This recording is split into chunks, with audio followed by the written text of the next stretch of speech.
nous revoilà, J+7, semaine du 13 mars.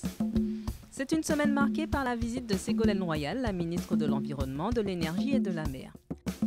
Tout d'abord, la ministre a assisté à l'inauguration de la Maison de la Mangrove en présence d'Alfred Marie-Jeanne, président de l'exécutif de la collectivité territoriale de Martinique, et Louis Boutrin, président du parc naturel de Martinique. Elle se trouve à Vatable, aux Trois-Îlets.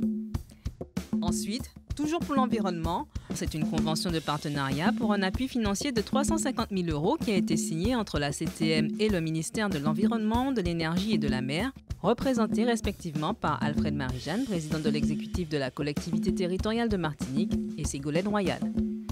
Dans le cadre du programme Territoire à énergie positive pour la croissance verte, la Martinique a présenté 3 projets ambitieux en faveur de la transition énergétique. 89 dossiers ont été examinés lors du conseil exécutif cette semaine. Ce sont près de 700 000 € d'aide qui ont été alloués pour la formation, la culture, le sport et notamment les entreprises avec plus de 300 000 €.